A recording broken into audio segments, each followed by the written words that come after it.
I'll just tell you how it's happened and you can draw from it what you want. We settled in up at Elmore in middle of Victoria in 1910. My father was born in 1916 and he lived to 95.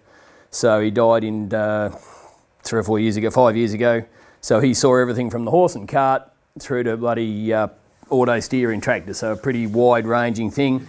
And he was a fairly proactive, very active farmer. So I followed him. I was the youngest of 5, so I followed him around like a little puppy dog all the time, so I was always going to be the farmer. So I came home, help every night after school, and I just laugh at Andre's things with the chemicals. Like in 1977, we'll go back a bit, Dad told me about the 44 to 48 droughts where they were feeding parsnips and anything they could get to keep the horses alive. They went to diesel tractors, but then when the war was on, they lost it, so they went back to the horses, and it's just an interesting thing. 60s, wool was pound for a pound, so farming was good. 70s, 73, 74, we never put a crop in because it was too wet. And it just goes peak, boom, bang, bang, up and down all over the place, and it just reiterates exactly what everyone's saying. So as a kid, I grew up in that up and down cycle and that knowledge of you must save. You don't spend necessarily to make money. Obviously, you do a fair bit of that, but you save to make money as well, or manage your input costs. And that was what I was brought up on. But of course, then I went away to boarding school. I came home in 1979-80. In 77, we got introduced to ICI. Many would remember that name, with the wonderful chemical called spray seed. And we'll do this direct drilling, first in the district to go direct drilling or minimum till and using spray seed. Well, of course, many would know the 2 compounds in spray seed, paraquat and diquat, one of which is Agent Orange. So we know how good that worked. And of course, we'd be doing that, shorts and singlet, and just stir it with your arm, and sure enough, in the 80s, Roundup, plough in a drum. You can drink the shit. Sure enough, we, again, no knowledge, no air-conditioned tractors, no nothing, just got a couple of 44s and a gear pump and sprayed all this stuff out. Back to the ignorance part at this stage for us. And because I come home, finished year 12 at Assumption College, because like all one, sent away to boarding school, get rid of me out of the road. And came home in 80. 81 was a good year, 82. Well, first of the skinning droughts, culminating with when the Mallee went to Melbourne and then the Ash Wednesday bushfires. So we all know, well, those of us who are old enough remember what happened in that period. 83, yeah, we bit better year, away we went again. So then the gurus came out and said, get big or get out. Get big or get out. Oh, come on, Dad, let's buy the neighbour. Come on, Dad, come on, Dad, come on, Dad. Terrific. Interest rates, 22 to 27%. That's not too many of you would be common with those sort of numbers, and that's not real fun. We proceed our merry way along, and we're up to 80 in the droughts. Then we had another period of wet years, and we had another period of dry years, and we bring ourselves right forward to 2007. Well, 2006, I've got 4 young kids, 3 of which are boys, and my oldest is a girl, all interested in farming and the parts thereof. Oh, well, if you're going to go, you've got to get bigger, and you need to go on lease land and build your equity. Oh, righto. So I head over into the Mallee, around Donald, where my wife came from, and leased 7,000 acres. So I had to decide, right, I'm going to have a crack. So we put in 7,000 acres, 4 years in a row. 2007 through to 2009 or 10, the 4 worst droughts on record. Did not strip a grain. On average, I put in $190,000 worth of fertiliser and $150,000 worth of chemical each of those 4 years, on top of the lease, on top of all of that. And really, to top it off, guess who I banked with? ANZ Bank and Landmark. So I'm one of those many that's in that class action with that lot. They just decided at the end of that, oh no, we're not going to give you any more money, we'll just take it all back. So I proceeded to lose a lot. Lost the family farm, so you can imagine the pressures that put on the family. And so we went right down to the bottom. My wife still suffers from depression in that period, and it's to this day. But being a pig-headed sort of a coot, I said, well, excuse me, but I said, fuck the bank, you're not going to take everything. So I fought the ANZ Bank, and at the time I was president of the Elmore Field Days up there and had a bit of access to the media and everything else, and I sort of just kept dropping hints that, I said, I'm not a very big player, but I reckon I could cause you a little bit of grief in the media. And anyway, so I kept hassling them, and anyway, we lost everything and managed to in my boy's name, bought back a little bit of land and kept 70 odd acres where we had the base. In 2010, after those droughts, we did finally have a crop and then had 6 inches of rain in November, which ruined it all. And that was when they had the floods through Kerrang and through all that area, so we lost everything in that year. So we went up there through this part of the home place, I've got a piggery where I contract grow. So I've always spread pig shit, and but never valued it well enough to use it on its own. So I was still using synthetic fertilisers. And just as an aside, when we started growing canola, or it was rapeseed back in those days, when the wheat quotas came in, and as a 12-year-old, good OH&S, of course, we were inside the trucks and augering all this beautiful black golden grain, and we're covered in ladybirds. Best feeling you'll ever know. This beautiful oilseed flowing all over you, ladybirds crawling all over you. As a 12-year-old, you couldn't be any happier, as long as you didn't get smothered, I suppose. But so we started growing canola. Oh, well, we've got to grow more yields. So add urea, add endosulfan to control the blue-green bloody aphid. Do this, do that. Never saw another ladybird again. So I didn't sort of pick on any of this at the time, young and got to have a go. Got to the end of this period where I've got no money, I'm leasing a bit of ground, and I went to a field day that was making compost out of damaged hay from the 2010 floods. Okay, that's not a bad idea. Got talking to the fellow that owned the machine, and he said, I want a contractor that could tow this thing around, because I had no money to buy anything. And I said, oh mate, I reckon I could do that. I'll tow that around for you. So it's sort of a mini collaboration where he had the machine, I had the tractor and the knowledge, or learning the knowledge. So basically every bit of contracting I did, I'd give the money to him until I'd paid the machine off. No banks, no nothing. Started making compost, come home, composted my pig manure. Suddenly found I had this consistent product that I could actually test for NP and K and everything else.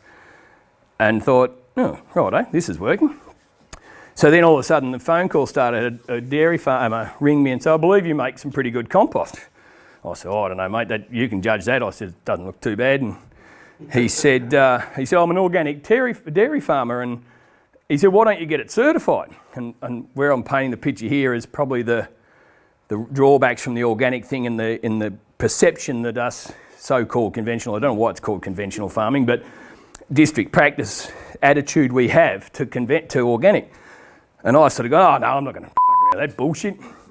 And so that's all right. Anyway, I looked into it a bit more and I thought, oh, this is not that hard. Oh, well, maybe I will. Okay, so I did that. And through talking with this fella, we ended up selling him the compost. The ironic part was, I said, oh, I've gone and got that certified organic. He said, oh, I hope it's not going to cost me any more now that you've got the certification. I thought, right, now I'm dealing with an interesting bloke. Anyway, then the next breath was, anyone know true organic dairies? Anyway, the next breath was, oh, why don't you certify the farm? Same reaction. Oh, no, I'm not going to do all that bullshit, that warm and fuzzy shit. And that was the mindset, and that's the mindset most farmers out there still have today.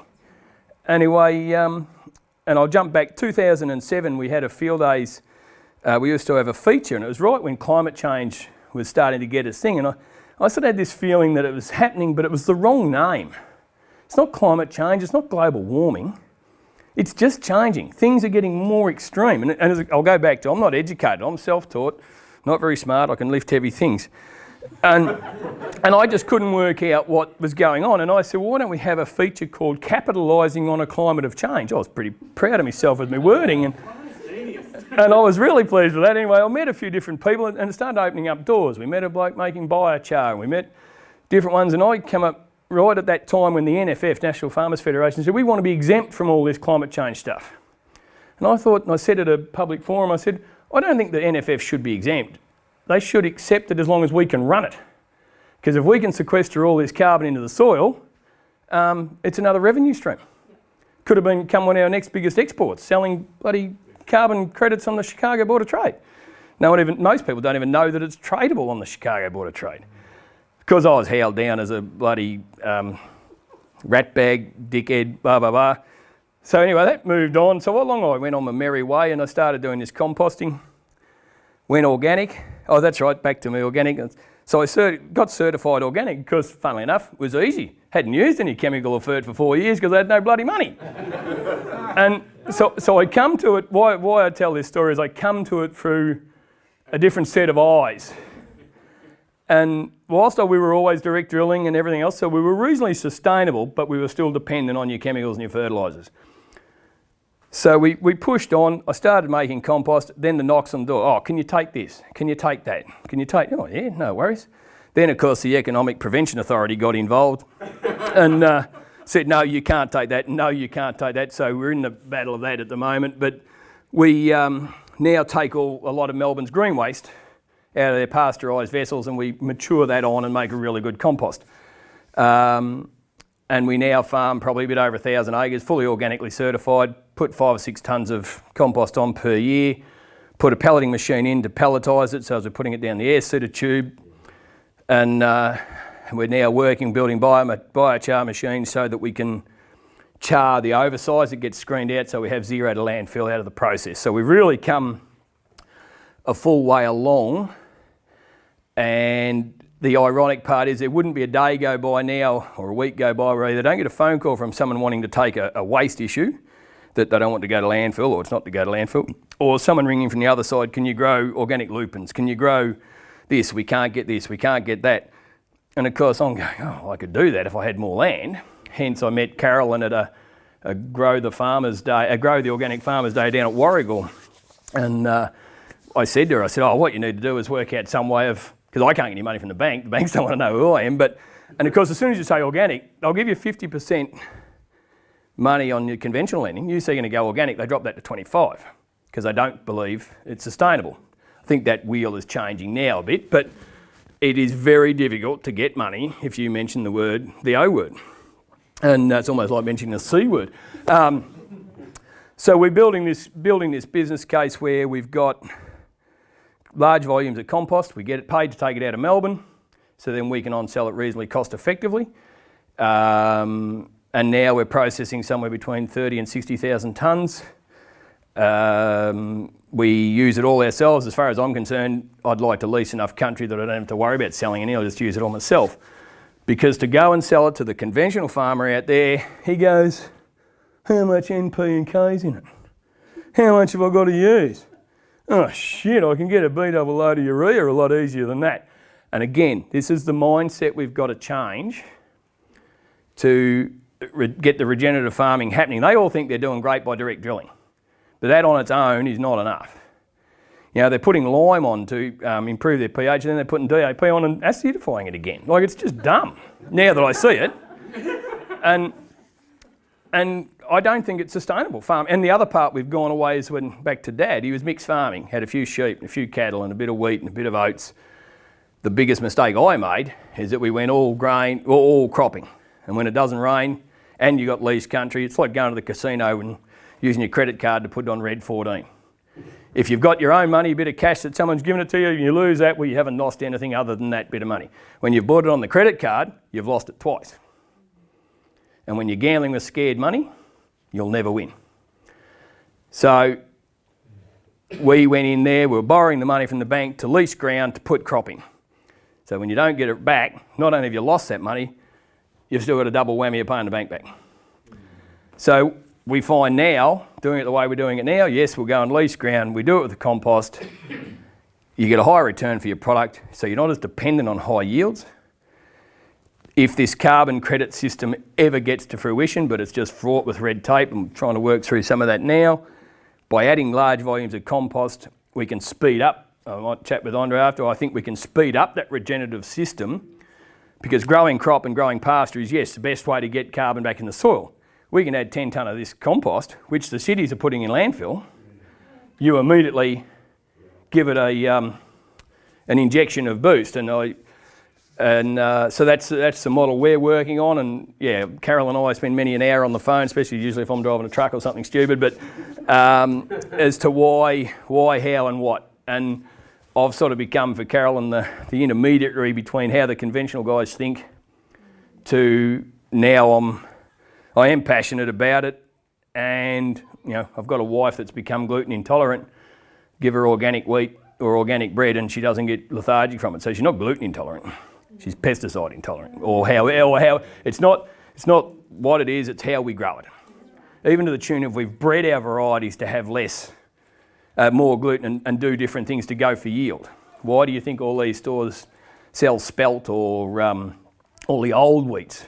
Because you don't get the yield, but you got the health benefits, or you got better quality. Is probably a better way of working. So that's my.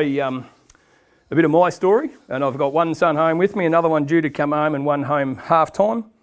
Employ 8 people between truck drivers and the piggery and everything else. So yeah, we make as much compost as we can and use it ourselves, and yeah, that's my story.